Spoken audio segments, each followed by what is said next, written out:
Olá, hoje eu quero conversar com vocês sobre um ponto muito interessante, que é a avaliação de cotas nas empresas. Como é que é feita essa avaliação de cotas nos casos de dissolução de sociedade, certo?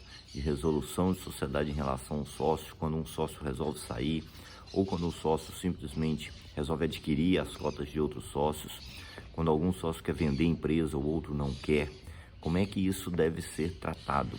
Bom, o primeiro passo importante a ser mencionado nessa questão é que esse tipo de questão ele deve ser tratado no contrato social ou, em outra hipótese, num acordo de cotistas, num acordo de sócios. Isso não deve ser deixado ao acaso. A questão da avaliação das cotas é uma questão tão importante e que normalmente ela pode ficar relegada a segundo plano em muitos casos. Por quê? Por um fato muito tranquilo. Quando a empresa está sendo constituída, normalmente não existe conflito entre os sócios. Muito pelo contrário. Quando a empresa está sendo constituída, o que existe é um acordo de vontade entre os sócios, um desejo de cooperação, de trabalho em conjunto, certo?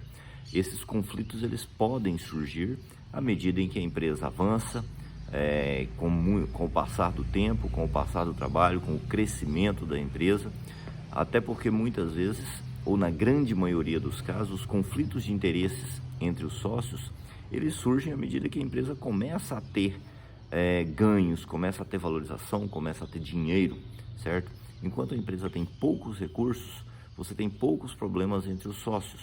Quando a empresa começa a ter um volume maior de recursos, é que começam a surgir divergências, certo? E que existe a possibilidade de que haja algum tipo de conflito.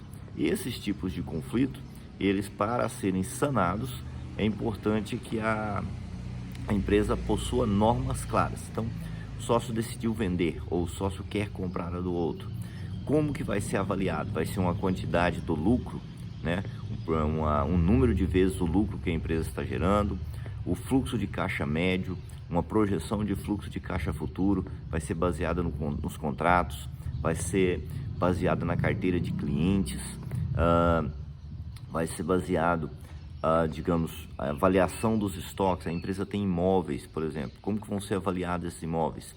Vai ser avaliação entre os sócios, vamos pegar a avaliação de corretores, de empresas do ramo imobiliário, quantas empresas vão ter que avaliar esses imóveis, pode ser um único corretor que vai fazer essa avaliação. A empresa tem um estoque, como vai ser essa avaliação de estoque? Vai ser o preço médio de estoque, ponto. A marca da empresa vai ter uma avaliação, né? A carteira de clientes da empresa, como que vai ser avaliado isso? O fluxo de caixa da empresa vai ser quantas vezes avaliado, vai ser o fluxo futuro, vai pegar uma projeção com base na média, certo? Então, todos esses critérios são critérios extremamente importantes que devem ser tratados já na constituição da empresa.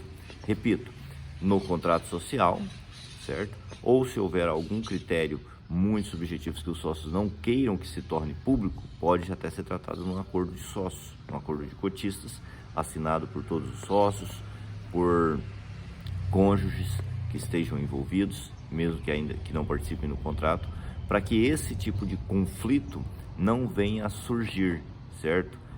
Eu digo em surgir em termos de como vai ser avaliado, porque o conflito entre os sócios, por mais que se queira que se crie regras, ele pode vir a surgir, mas é importante que os critérios para a solução desse conflito, principalmente naquilo que tange a avaliação de bens, a como fazer o pagamento, quantidade de parcelas, se vai ser à vista, para vender para terceiros, quais os critérios, esse tipo de situação ele deve ser tratado, já deve estar definido por escrito entre os sócios, para que esse tipo de conflito não venha a surgir e desgastar ainda mais a